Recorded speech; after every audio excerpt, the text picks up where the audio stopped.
Монголын мөг үйлдвэрлэлийн кадастрын системийг санаачлагч мөөгний мөөжиг буюу мөөжиг органик компаниг үүсгэн байгуулагч мөнгө жаргал маань органик мөг тариалалтыг Монголдо нэвтрүүлэн хэрэглэгчдэд уургаар баялаг эрүүл хүнс нийлүүлдэг шинэлэг ногоон бизнес эрхлэгч юм.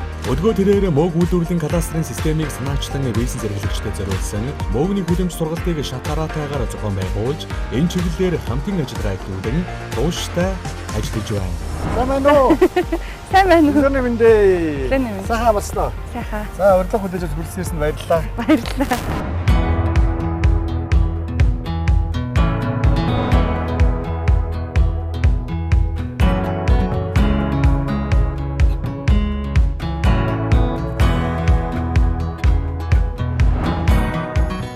Мөөжиг органик мөг эрүүл хүнс. Үйлдвэрлэлд дэмжлэгээ өрөөтэй баялаг бүтээгч нэвтрүүлгийн шинэ дугаар гэлж байна. За өглөөний мэнд сайхан амарсан уу? Сайхан баярлалаа. За өглөөд бас хүрэлцэн ирсэнд баярлалаа. Манай баялаг бүтээгч нэвтрүүлэлд оролцож байгаа тийм.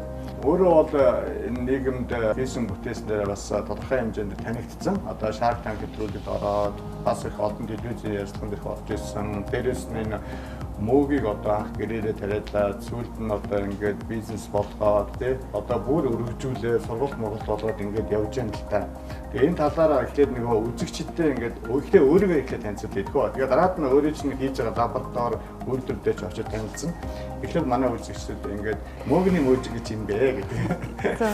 За намайг Сүхбаатарын мөнх жаргал гэдэг. За би 4 хүүхдийн ээж, ингээ Амбул сургуулийн амьдардаг. Миний мэргэжил бол аялал жуулчлалын менежер Франц хэлтэй. Тэгээ яг одоо хүлэмжийн аж ахуй, фермерийн аж ахуй эрхлэе те. Өөрийнхөө бизнесийг эхлүүлээ гэдээ бас ингээ 6 дахь жилдээ ажиллаж байгаа юм байна. Би бол фермерийн аж ахуй сонирхож анх бол энийг эхэлсэн. Тэрэн дотор маань модч байгаа, цэцэгч байгаа, бусад нарийн ногооч байгаа, мөөгч байлаа. Тэгэхээр зэрэг жилийн дөрөв үйлрэл тасралтгүй байх нь нэгдүгээр аягүй чухал. Тэр тасралтгүйгээ барьж авчих юм бол бусад одоо мөрөөдлийн цэцэг мүцгээ дараа нь хизээж сарж болно гэж бодож байгаа байхгүй. Тэгэхээр яагаад Монгол мөөг ургахгүй гэхээр хүүтэнд ч хамаагүй хөлдөд ч хамаагүй ургадаг тий. Жилийн дөрөв үйлрэлийн 3-т нь сэрүүхэн байхад сэрүү орчин таатаа ургадаг ногоо юу вэ? Мөөг. Тэгээд дээрэс нь маш өндөр уургийн агуулмжтай. Яг манай хэрэглэгч нарт үзэгч нарт яг юу гэж юм бэ? Одоо энэ мөөг одоо яагаад мөөг идэх хэвтэй? Яагаад мөөг идэх хэвтэй? Яагаад одоо тогтмол хэрэглэх хэвтэй юм бэ? Яагаад хоолны хувьд мөөг байх хэвтэй гэдэг юм бэ? Зөв. Яг хясаа мөөгийн хувьд бол яг хоньны махтай адилхан хэмжээний уургатай. Гэхдээ өөх тостой, тослог нь 0. Тэгэхээр ийм өндөр уургатай таны одоо ирч хүчийг өгж байгаа ийм уургатай бүтээгдэхүүнийг тийм ээ махтаага хамт идэх тийм ээ. Одоо жишээл махтай хоолтод хийх юм бол мөөг бол махны тэр хурц үнэрийг тараахгүй юм зөөлөн гоё шүлтэй хоол болдог. Тэгэхээр будаатай шүл мөөгтэй будаатай шүл. Гурилтай шүл мөөгтэй гурилтай шүл. Ингэж идээрээ. Яагаад тэгэхээр бидний бие организмд бусад хоол хүнсүүдээс авч чадахгүй байгаа шинж хичээлээ та мөөгнөөс авах гэж хэлгээд байна. Түрүүн би нөө ярьсан 49 элемент ялгасан гэдээ ярьсан шүү дээ. Бидний тармил мөөгнөөс тэгэхээр энэ 49 элемент дотор бүгд таныг өнөөдөр яг энэ дүр төрхөө удаан хадгалагтай яг өнөөдрийн байгаагаараа урт хугацаанд залуу байхыг хүсдэг байхгүй юу? Тэгэхээр тэр хүслийг биелүүлэхэд эрүүл байхад тийм ээ илүүдэл жингүү байхад хоол боловсруулалтын асуудалгүй байх тийм цусны эргэлт сайн байх, холестеринийг шүүх гэхэд дандаа мөөгийн энэ оролцоо явж байгаа. Энэ нийгмийн эрүүл мэндийн хүрээлэнгээс одоо хүн амын хоолт хичээлийн судалгааг 5 жил тутам хийдэг байна л та. Тэр судалгаагаар монголчууд Б амин дэмийн дутагдал өндөртэй А, Д нэмэх нь тархалт сүүлийн үед нэмэгдээд нь хүүхдүүдийн дунд бүр нэмэгдээд байна гэсэн судалгаа байгаа. Тэгэхээр яг тэр шинжилгээгээр бидний организмд дутагдаад байгаа амин дэмүүн мөөгөнд байгаад байгаа байхгүй. Миний бүр санаа зовж байгаа юм бол бүр хүүхдийн хоол руу мөөгийг бүр оруулж өгмөр байгаа та. Багаас нь тий сургах хэрэгтэй мөөг гэдэг бас. Мөөжиг органик мөг эрүүл хүнс. Яг Францд байхдаа хэр судалж ирсэн энэ мөөгийг жишээ одоо өөр бизнес ч юм уу одоо Францд бол одоо жижиг дунд бизнес бол одоо аюу гай хөгжсөн байгаа шүү дээ тийм. Тэнд чи ерөөс амар ингэ тайван сайхан амьдарч аюулгүй тийм. Тэгэд наашаа ирэхээс өмнө би ч жоохон судалгаа хийж авсан л да. Бяцлагны үйлдвэр дээр, мөөгийн үйлдвэрүүдээр тэг очиж судлаад ер нь яаж фермерүүд эмээ өвөө хоёр яаж амьдраад байна тэнтэй үйлдвэрлэл нь яаж яваад байна борлуулалтаа яаж хийгээд байна гэл нэлээд сонирхож ингэж таарч явсан. Мөн Монголоос нэг юм хөвсгөлийн уран бүтээлчд очисон. Тэнд ийм олон улсын фестивалд очисон. Тэгээд тэр фестивал дээр би нөгөө сайн дурын орчуулагчаар дагж яваад тэгээд бид нар 3 сар ингээд Европын 12 хотоор автобустай ингэж аялсан. Тэгээд тэгж яхад би бас ингээд судалгаа хийгээл хараа сонирхол яваад. Одоо нэг танаа ингээд хэрэглэгч нараас чинь гоё одоо тийм сонирхолтой тохиолдол эсрэлтэй үлдсэн тийм тохиолдол ямар тохиолдол байдгийг одоо урам зориг өгөх байд юм уу эсвэл одоо загнагч байдаг юм уу те янз бүрийн үйлдэлүүд үзүүлж байгаа шүү дээ одоо 6 жилийн хугацаанд ч мөнхтэй холбогдлоо бүхэл юм дээр явж байгаа тийм үү тэр үед одоо тийм математикчгүй тийм гоё болон онцгой дурсамжуудаас салцаач. За сайхнаас нэг тийм юуны хувьд бол нөө ресторан өгөөд явж байхад бол рестораны тоогоос тэгжсэн. За би ингээд импортын мөгнүүд ингээд зэрэг хөдөлж авдаг хөрөгчөндөө ингээ хадгалтраа тий танах илүү хадгалалт даагаад байна яагаад гэж байна. Яагаад тэгэхээр зэрэг маш цэвэрхэн бүтээгдэхүүн учраас хадгалалт дааж байна. Хүлэмжинд ургаж байгаа байгаа ер нь цэвэрхэн. Хүлэмжинд ургаж байгаа буюу одоо зохиомлоор байраа бэлдээд тийм мөгний хүлэмжээ хэлээд тааш би нөө нарлаг хүлэмжээ хэлээгүй шүү. Тэгэхээр яг мөгний хүлэмжинд ургаж байгаа манай бүтээгдэхүүн маш цэвэрхэн учраас хадгалалт сайн даадаг. Тэгээд дээрэс нь тоогооч бол хэлжсэн нөгөө гой өөрийн гэсэн өрмөц өнөр амттай. Тэгээд шарж болох гэд илүү хялбар гой шүүслэг тий ийм гой бүтээгдэхүүн учраас танахыг сонгож ирэхдээ тэгээд дээрэс нь танахаас ирж байгаа бүтээгдэхүүн маш гой цэвэрхэн ирдэг. Дахиж бид нэр цэвэрлэгээ ялгалт хийх шаардлага байдаг тий. Ингэж бол бас урмын үг өгчээсэн. Яг өнөөдөр яг энэ цаг үед бол монголчууд маань одоо маш их мөг хэрэглэдэг болсон бас соёлтой ингээ мөгний одоо хэрэглээ нэлээ ихссэн тий одоо энэ томоохон ресторанууд одоо монголчууд гэртээ одоо мөгний шүлийг сайхан хийж уудаг л да. Би ч бас өөрөө мөгний шүл одоо бас 7-ээс 2 хэрэглэдэг. Тийм одоо уламжлалт хүүхдүүд идэх үү? Хүүхдүүд хэр идэх үү? Тий, манай хүүхдүүд бол нэг их сонирхгүй байдаг. Ерөнхийдөө бол тий одоо жоохон томроод ирэхээр маш жоохон юм чинь томроод ирэхээр болох байлгүй. Ер нь бол одоо энэ нэвтрүүлгийг үзэж байгаа манай Монголын ард түмэн баялаг бүтээгчид иргэд маань бол одоо эндээс санаа аваад өрхийн бизнес өрхөөрөө одоо мөг тариад одоо өдөр тутмынхаа одоо нэг мөгний хэрэглээг өөрсдөө хангаж цаашаа энийг бизнесээ болгочих тийм сайхан санааг бас нэвтрүүлгээс аваасаа гэж би нэг хүсэж байна. Тэгээд одоо өөрөөс чинь би нэг энэ сайхан санаагаа хийгээд ингээд энэ жидонд бизнес рүү ороход ингээд санхүүжилт аягүй чухал байдаг л да. Чамд бол аягүй сайхан санаатай чи Францаас ирсэн байж тээ тийм гоё идэ санаад ингээд олоод одоо Монголд хөгжүүлээл ингээд яваад байна тий. Хамгийн анхны санхүүжилтээ юу нэг яаж босгосон юм бэ? Хамгийн ихний одоо судалгааны туршилтын санхүүжилтийг тухайн одоо энтерпренер өөрсдөө л гаргах хэрэгтэй байгаа байхгүй юу? Ер нь бол тэрний барааны 40 сая төгрөгийн санхүүжилт бол өөрөө гаргасан. За тэгээд яг компани байгуулад энэ үйлдвэрлэлийг эрхлэх үү те. За туршилтаас одоо бизнес болж шүү дээ те.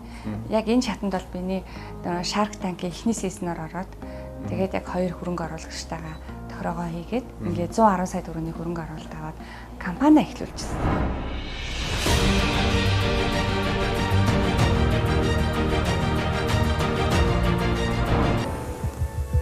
Төвшөрч байна би. За. Хоёр хүнээс санхүүжилт авсан юм байна те 110 сая те. Тий, амар төвшин Shark, Чимбачаар. Тэгээ нууц шууд хэдэн хувийн тэр хүмүүс эзэн шүү дээ. Анх бол миний санал бол юу байсан л та 20%. 20% өгөө гэдэг. 20% өгөө энэ мөнгийг авах хэрэгтэй байна гэдэг. Тэгээд хэлсэн. 2-нд 20% өгж байгаа юм тий.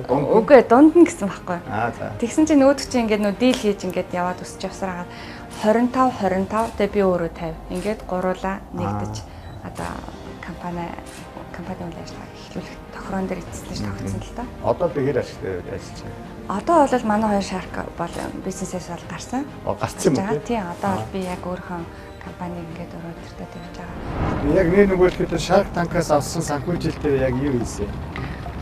Shark Tank-аас 110 сая төгрөгийн санхүүжилт авсан.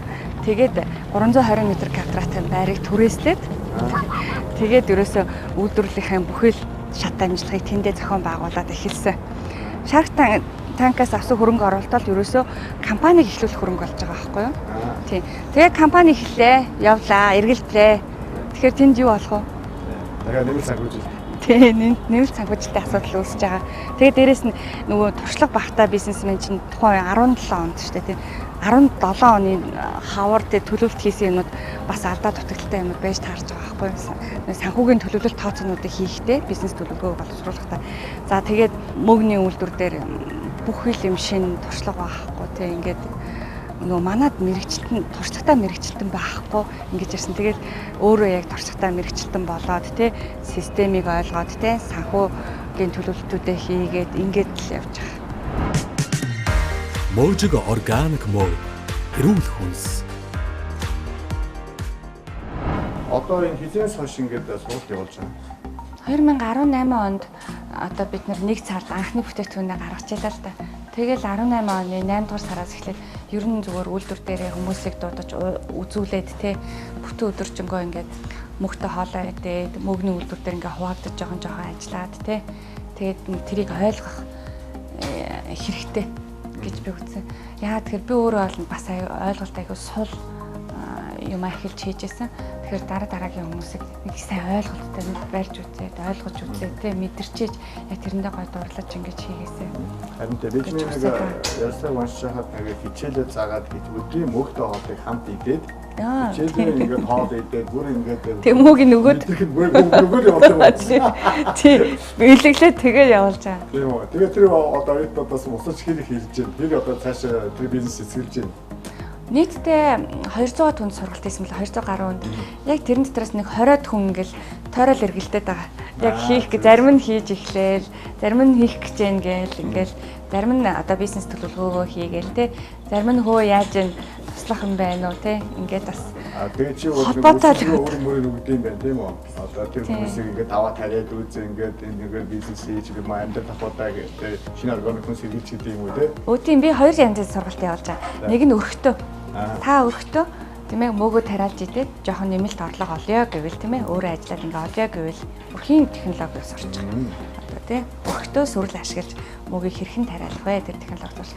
Нөгөө тал нь болохоор бизнес хий мөгний бизнес айгүй ашигтай гэсэн тийм би бизнес хий мөгийг ер нь би сонирхсоор л ирсэн энэ төр гэсэн хүмүүс байгаа. Тэдэрт нь зориулаад одоо дэлхийн зах зээл, Монголын зах зээл тийм энэ үйлдвэрлэлийн онцлог гэх мэт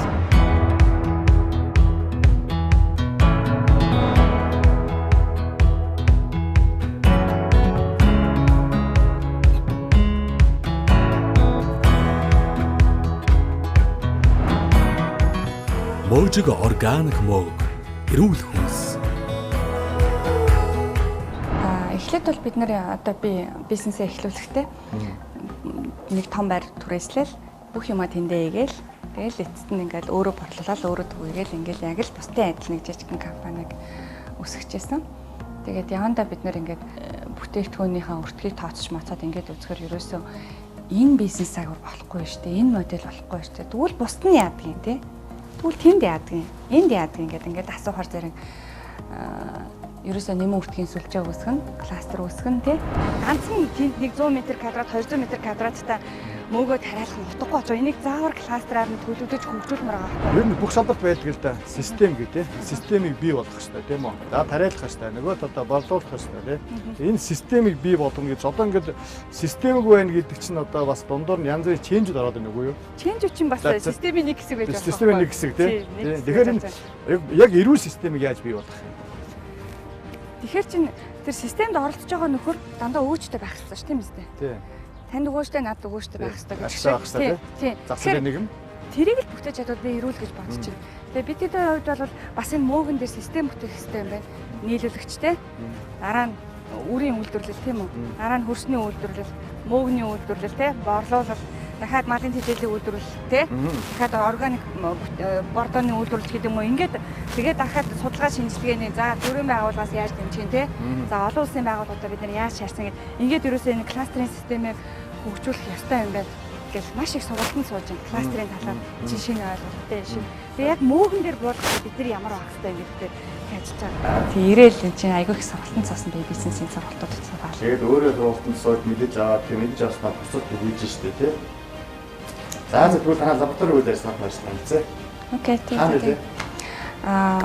Ямар ч байсан Гитэмс руу явна хэдүүлээ. Тэнд яг манай лам мэргэжлийн лаборатори дээр очино.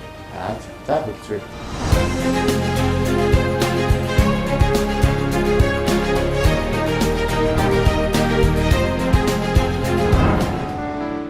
Ерөнхий ивэнд итгэгч Сарнай цэцэгт мэдчилгээ.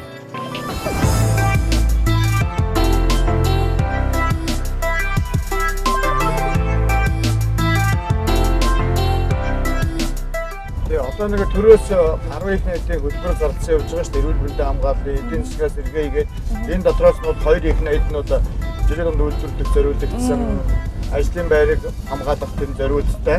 Тэр зээлэнд одоо жилийн 3% үүтэй 3 жилийн хугацаатай онцгой хөнгөлөлтийн юм зээл олгоо явж байгаа шүү дээ. Банк санхүүгийн салбараар дамжуулаад тэрэнд одоо материал өгч үзсэн үү? Тэрэнд бүр материал өгөхгүй гэж хэлсэн. Яагаад тэгэхээр тэнцэхгүй. Барьцаа байхгүй. Барьцаа байхгүй мó? Байхгүй. Барьцаа байхгүй. Тэгэхээр зэрэг угаасаа тэнцэхгүй. Тийм учраас цагийн гарц гэж юусоо тийш өгөөгүй. Тэгээд түрүүн өөрөө хийж байна. Би авч чадахгүй ягаад барьцаа байхгүй гэж тийм. А гэтэл барьцаа байхгүйч байсан. Тэр барьцаагийн чинь батлан даадаг зээлийн батлан даалтын санд бас хандж болно шүү. Тийш хандж үзсэн үү? Хандыг бодож байгаа юу? Гэхдээ ерөөсөө ихэнх үед өнгөрсөн хугацаанд банк бол миний хувьд хаалттай сэдвүүл байлаа. Банкны шалгуурууд бол барьцаа тэгээ бусад юмнууд бас байна л да. Тэгэхээр банк бол хаалттай. Яагаад тэгэхээр үйлдвэрлэл эрхэлж байгаа нөгөө нөхөрчин байж тийм ээ. Нөгөө бизнесээ эхлүүлэхдээ технологи хөрөнгө оруулна. Хүний нөөцтэй хөрөнгө оруулна. Дахиад барилга байгууламжид бараг хөрөнгө оруулна тий. Тэгээд дээрэс нь эргэлтийн хөрөнгөний асуудал гэдэг ийм олон мөнгийг нэг дор шийдэх хэрэгцээ гарч байгаа үстэй. Тэгэхээр зэрэг би бол байраа шийдэж чадаагүй явсан хүн бахна штэ. Тэгэхээр бид нар бол эхлээд оруулсан тэр хөрөнгүүд бол технологи дээр, мөнгөний үйлдвэрлэлийн менежмент дээр судалгаа энд бүтцийн юмнуудаар нэлээх их ажиллаа. За тэгээд тоног төхөөрөмжүүдийг өөрсдөө бүтээлээ. Яг мөнгөнд тохирсон хамгийн хямд авсаархан ажиллахад аюулгүй тэр тоног төхөөрөмжүүдийг бүтээж ажилласан байна. Тэгэхээр зэрэг баланс санхүүгийн хувьд бол ер нь хасагтайгаа л явсан. Тэгэхээр бид нэр одоо энэ жидүүгийн зээл рүү хандаж үзэх нэг саналтай байна. Тэрэн дээр болохоор бид нөгөө кластерын төслөөрөө кластераараа ингэж оролцож үзье гэсэн юм төлөвлөгөөтэй байна. Дээрээс нь одоо EDP-ийн тэр төслүүд рүү хандаж үзье. Санхүүжилтийн асуудлыг яаж шийдвэх зүгээр мөн одоо хэрвээ ингээд нөгөө нэг баг команда ч юм уу мэрэгжлийн одоо хөрөнгө оруулагч байгууллагуудтай юу яах юм бол харилцаагаа тогтоож чадах юм бол ер нь төслөө сайн танилцуулаад тийм ээ тэднэрээр одоо хөрөнгө босгуулах ажлуудыг хийлгүүл яасан бэ гэдэг санал надад байна. Тэгээд ямар ч гэсэн багийнхандаа хэлээд хэдүүлээ төслийнхаа үр өгөөжийг нарийн одоо тооцоолаад тийм ээ. За манай кластерын гишүүдэд хичнээн хэдэн төгрөгийн хэрэгтэй байгаа юм тий. Ингээд тэр мөнгүүдийг ингээд ээлж дараалан босгож өгөх тийм хөрөнгө оруулагч одоо мэрэгчлэтнүүдтэй ажиллах нь зөв юм уу гэдэг юм бодол бас байна. 3% хүүтэй зээл чинь одоо маш том боломж байгаа юм бол уг нь авчих юм бол тий. Тэр чинь ер нь эргэлтийн хөрөнгийг санхүүжүүлнэ гэдэг чинь өөрөө цаад утгаараа бол яг хүнд очих вэ гэхээр миний бодлоор бол худалдааны бизнес хийж байгаа хүмүүст очиж байгаа байхгүй юу? Тий. Одоо тэр цаг алидээ очичхоод одоо манай дэлгүүр лангууд чинь дандаа импортын бараагаар дүүрчээд байна л да. Харин тэд нар чинь тийм л ээлтэй. Ягаад тэгэхээр тэд нар тасралтгүй үйл ажиллагаа явуулсан. Тэдний баланс нэмэгтэй байгаа байхгүй юу? Үйлдвэрлэгчид бол доголдол ингээд ихтэй, савлгаа өндөртэй байсан. Сайн одоо зах зээл бүрэн танигдаагаа өгч гэдэг юм уу те. Тэгээд эргэлтийн хөрөнгийн асуудал бага энэ төр. Тэрэнд чинь тэнцэхгүй шүү дээ ер нь бол. Агуулгаараа бол үндэсний үйлдвэрлэл, жижиг дунд үйлдвэрлэл чинь бол маш их ажлын байрыг бий болгож байгаа шүү дээ. Өртөг шингээ. Өртөг шингээ, нэмэн өртөг шингээж байгаа шүү дээ. А тэгээ улсад давтраа төлж байгаа, нийгмийн даатгалаа төлж байгаа, ажлын цалингаа тавьж байна. Бодлооны салбартаа бүтээгдэхүүн ямар гоё тий. Ямар гоё одоо энэ чинь Монголын хөрш жоонд орсон, Монгол хүний үйлдвэрлэсэн, сэтгэл шингэсэн тийм бүтээгдэхүүн бол гаргаж байгаа шүү дээ. Ажлын байрыг маш ажлын байр биелүүлж байгаа. Ахлаад худалдаа бол яг хуу доллар ян бол гадсан гаргаад буцаагаад гадаадын савлагдсан хүнсний бараа бүтээгдэхүүн нэг хэдэн сар одоо жилээр хадгалсан бүтээгдэхүүнийг бид нар идээд байгаа шүү дээ. Яг нэг үлгээр дандаа дашилсан бүтээгдэхүүн хэмжлэн тий. Тийм. Тэгэхээр одоо ялангуяа мөөгөн дээр бол тий яг одоо импортын мөөгөн дээр импортоор орж иж байгаа мөөгөн дээр хүнд металлын шинжилгээ хийж үтсэн юм уу байхгүй. Хооронд нь шин тэжээлийн харьцуулж үтсэн юм уу байхгүй. Яг дотор нь хүнд хэрэгтэй хичнээн төрлийн шин тэжээл хэдэн грамаар байгаа юм бэ гэдгийг тогтоосон юм байхгүй л байгаа байхгүй. Гэтэл бид нар өөрсдийнхөө бүтээгдэхүүнийг гаргангуудаа энд чинь ерөөсө 49 төрлийн хүнд хэрэгтэй макро микро элемент байна шүү тий. Б аминд юм тийм агуулмжтай байна шүү тий. За хүнд металлын агуулмж бараг байхгүй шүү. 0 бүхэл 0-тай байна шүү тий. Ингээд бүх судалгаа шинжилгээ хийсэн бүтээгдэхүүнийг хэрэглэгчдэд санал болгож байгаа. Тий одоо ингээд нөгөө мөнгөний чинь хэдэн хувийн импорт авдаг Монгол улс. Тэгээд судалгаа хийсэн үү? Импорт хэдэн хувь бэ? 97-оос 99. 97-аас 99% нь импортоор жилд ойролцоогоор хичнээн сая доллар юм бог импорт яваад байна. Оо, ер нь бол хамгийн бага импорт хийсэн жил бол нэг 2.2 тэрбум. Тэгээл нэг 3.5 хүртэл импорт хийж байгаа байхгүй юу? Тэгээ тэр нь жил болгон өсөлттэй бүр 15-6% өсөлттэй мөөгний хэрэглээ бүр нэмэгдээд байгаа байхгүй юу? Тэгэхэд үйлдвэрлэгчид 2.2-оос 3 тэрбум төгрөг гэсэн үг үстэй тий. Тийм. Тэрбум төгрөгийн импорт хийж ирэх гэсэн үг шүү дээ. Тийм. Ер нь бүх цэвэр жингээрээ бол 600 орчим тонн мөг монголчууд жилдээ идээд байгаа байхгүй юу? Можиг органик мөг эрүүл хүнс.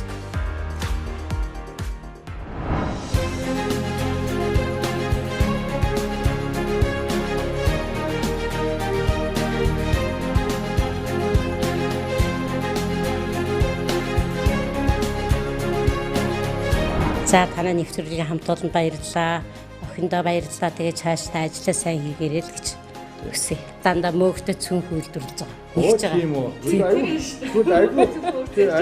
Айгуу дэмждэг юм биш үү та түр тий. Одоо бас нэг 4-5 цүнх хойсон байгаа. Нэгсэн байгаа. Бас мөөгтэй бүгдээрээ мөөгтэй. Бас мөг тарих уу та? Мөөг тарьдаг бас. Мөөг тарьна. Тэгээд хөдөө нэг 2-3 хүлэмж ажилуулдаг. Тий. За тэгээ мөөгтэй хоол бол дандаа хийн тийм ээ. Наад мөөгтэй хоол хийн. Охиныхаа хийсэн мөөгтэй хоолыг бол иддэг. Бидний үед чинь зүгээр цагаан мөг хэрэглэдэг байсан. Яга бороо орсны дараа ургадаг. Тийм. Одоо тэгээд нөгөө тий энэ хусны мөг дээр үед бас иддэг байсан гэсэн. Тэгээд тэрийг нь барууны орн нөгөө нутагшуулаад өөрсдөө тармил болгосон юм байна лээ. Тэгээд тэр мөгийг одоо ингэж Монголдо тарьдаг. Тэгээд та нар бүгдээрээ мөг хэрэглээрээ үндэсний үйлдвэрлэлд дэмжээрэй гэж та нараас бас хүсье.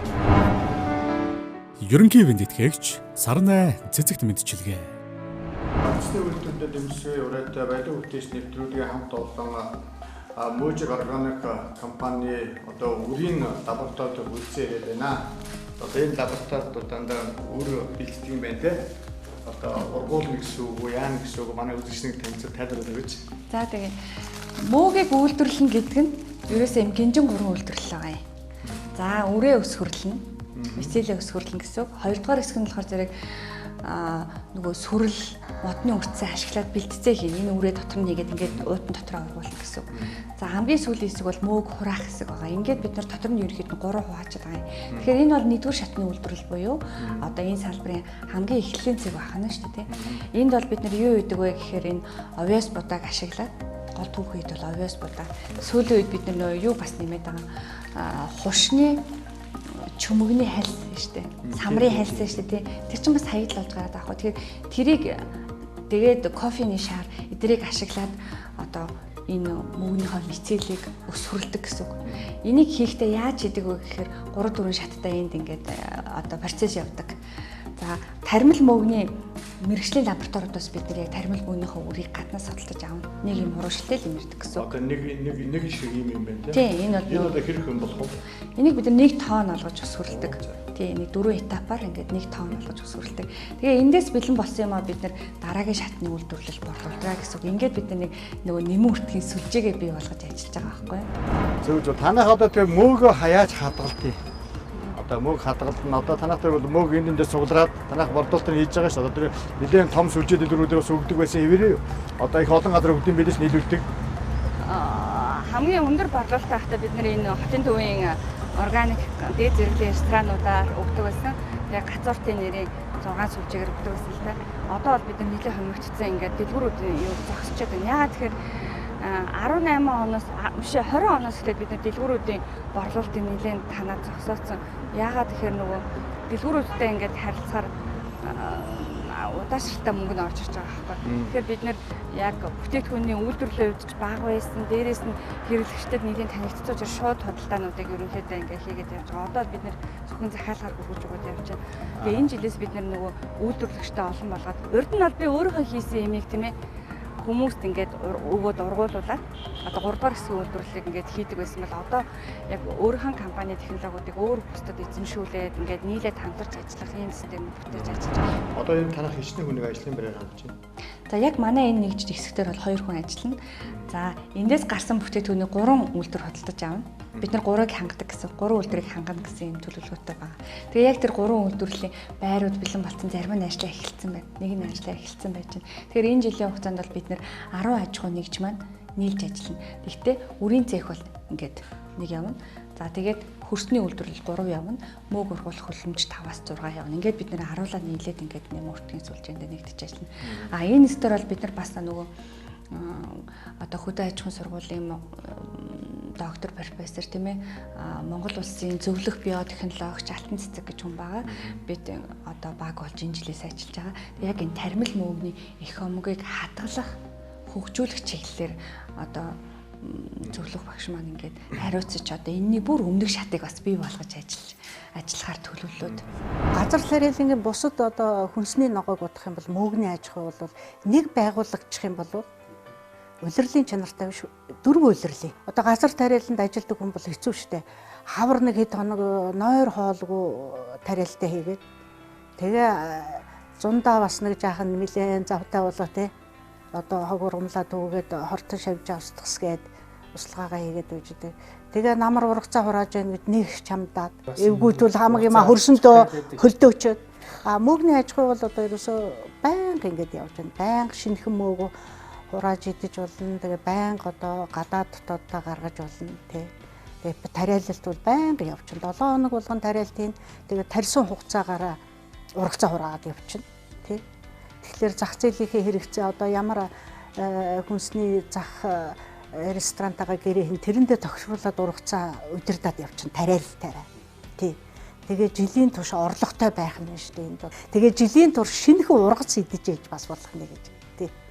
Тэгээ одоогор бол манай зах зээл бол цэвэр одоо гадаадаас Солонгос хятад голдуу мөгөөр л зах зээлээ хангаж байна. Тэгээд бид нар энэ COVID-19 гээд гадаад хил хаасантай холбогдоод бас дотооддоо мөгөө тариад ард түмнээ бас урагт бүтээгдэхүүнээр хангах одоо ийм юм бас олж хараасай л гэж хүсэж байна. Ийм боломж байгаа. Би 2013 онд анх Shark Tank-т орсныхан дараагаар ихчигээ дэмжих зорилгоор одоо Баян чанууны мэргэжлийн сургалт үйлдвэрлэлийн төвд ажиллаж байгаа. Ажлаа хүлээлгэж өгөө. Тэгээд ихчийнхаа доор одоо ихчтэйгээ баг болоод 2-3 жил орчим болол ажилласан.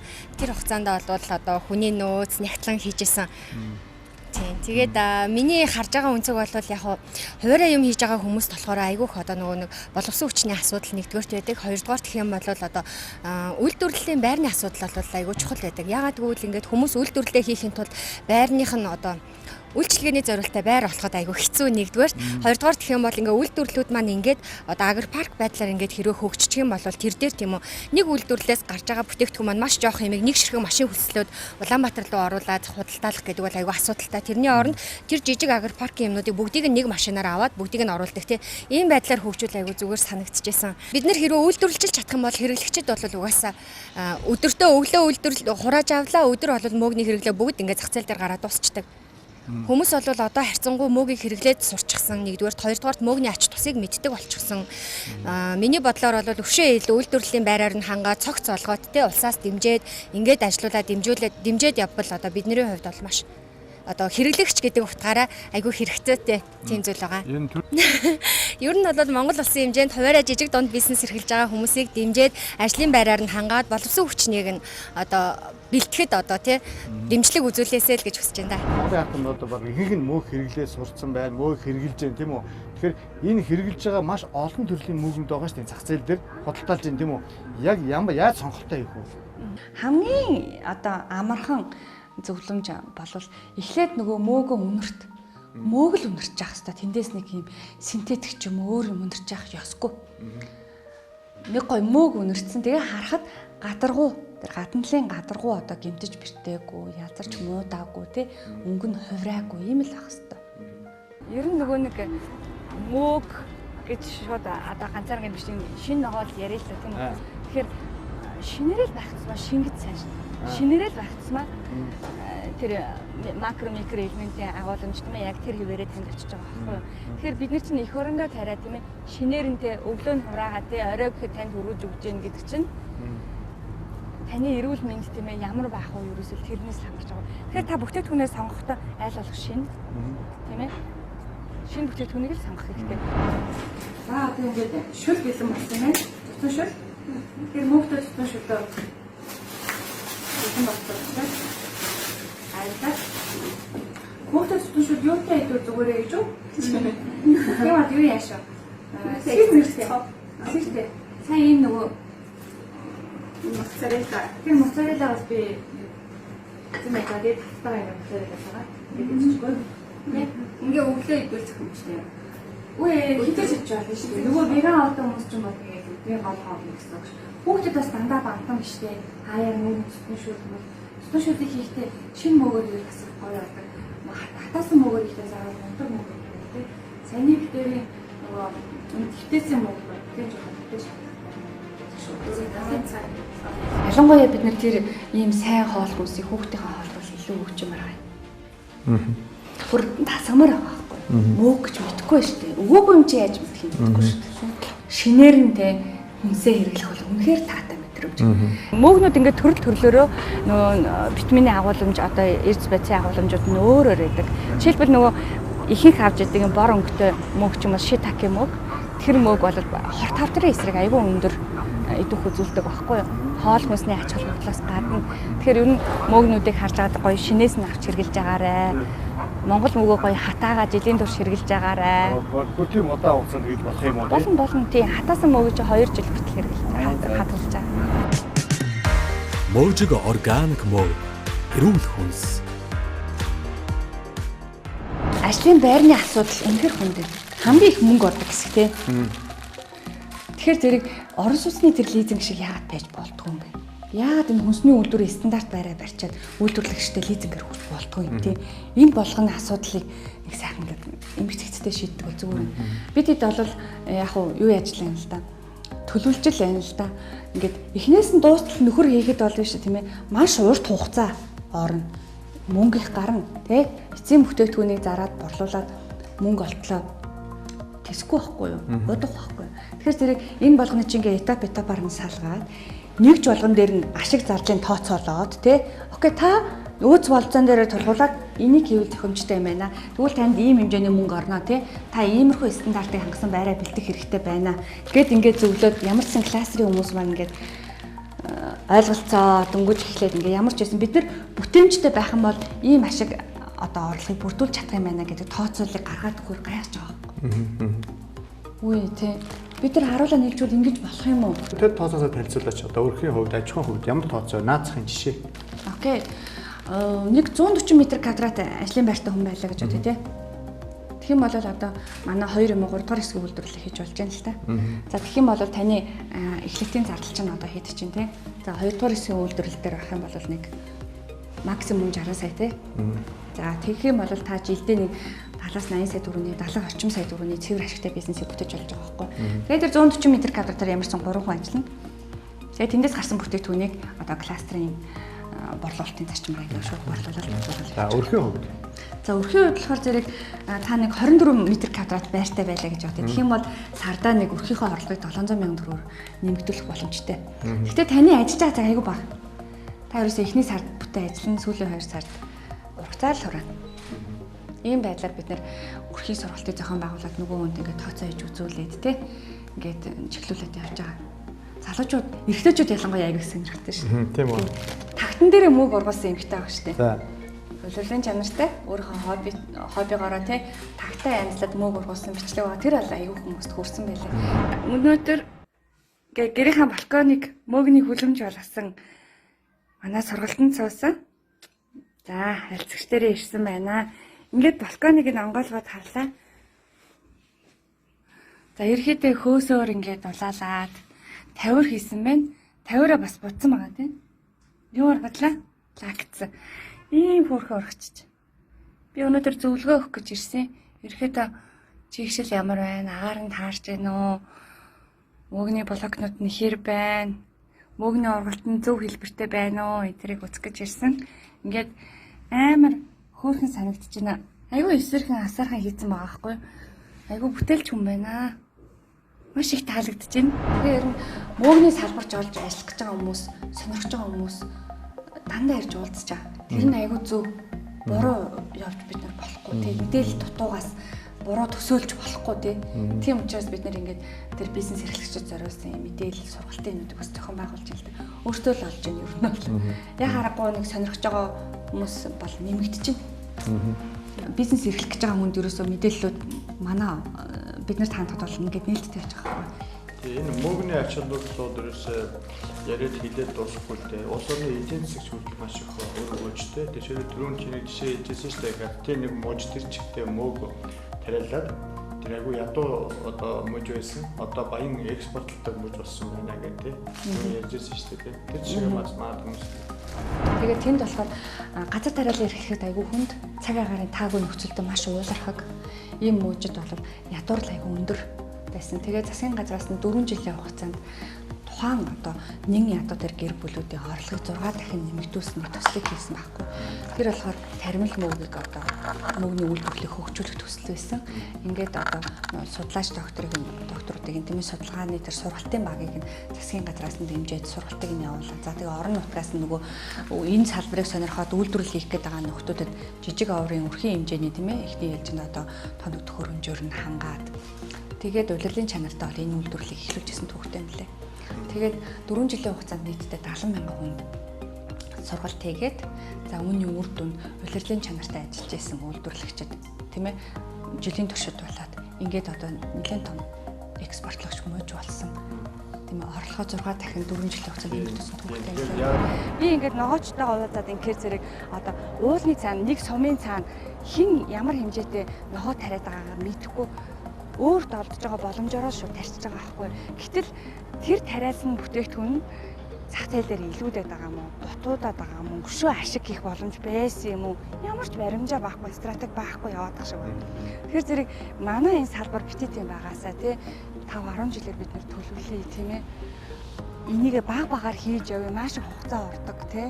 Энийг ингээд тэгэхээр ингэж төлөвлөлттэй явъя, зах зээлийн дата юмудаа сайн цуглуулъя, салбар яамандаа мэдээлэл чиглүүлъя ч гэдэг юм уу тий. Мэргэжилтнүүдээ сайн бэлтгэе гэдэг. Тэгэхээр энэ болгоны чинь ингээл дэд бүтцүүдийг хийж л явах хэрэгтэй юм билээ. Тэгэхээр би ерөөсөө нэг гараараа одоо дэд бүтцийн юмнуудаар ажиллаж байна. Нөгөө гараараа яг үйлдвэрлэлээ явуулж байна. Яг энэ хоёр ингээл зэрэгэл бахандаа ажиллаж байна. Тэгээд танах хичнээн төрлийн мөнгө зах зээл дээр борлуулалт хийж гаргаж байна.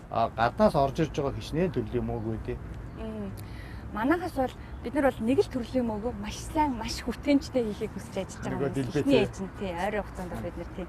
Тэр бол хисан мөнгө, англиар oyster маш шүү. Манай брэнд нэр бол дэлбэнх гэдгээр явдаг, дэлбэнх мөнгө гэж явдаг.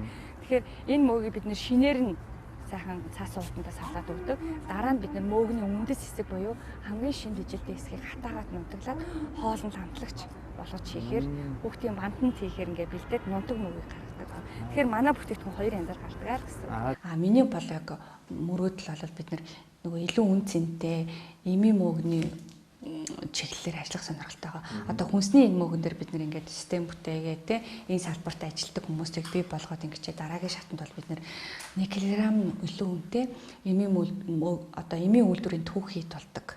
Гоо сайхны бүтээгдэхүүний түүхийд болдог те хүнсний нэмэлт хичээлийн түүхийд болдог. Тийм одоо эмийн чанар өндөртэй илүү үнэтэй тэр мөнгийг тариалах бол хүсэлтэй байгаа.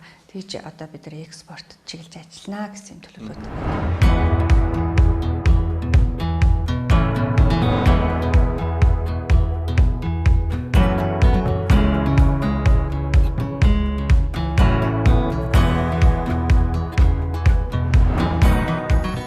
Мөөжиг органик мөөг эрүүл хүнс. Олон нийтэд танд болсон. Одоо өнөөдөр бас манай баялаг бүтээгч нэвтрүүлгээр зочноор ороод бас Монголынхаа ард түмэндээ өрхийн одоо яаж гоё мөнгө тариалах уу, энийг яаж бас жоохон бизнес болгочих уу, яаж одоо экспортод гарах уу гэдэг энэ одоо их гоё одоо ингээд нэг одоо ориглон их гоё хүсэл мөрөөдлийг нь биелүүлэхийн тулд одоо мэдээж төрөөс олгож байгаа онцгой өнгөлдөө санхүүжилт хэрэгтэй байна. Авъя гэхээр барьцаа байхгүй байна, барьцаа хүрэхгүй байна. Тийм учраас зээлийн батлан даалтын санд ханд гэдгийг би зөвлөж байна, тийм ээ.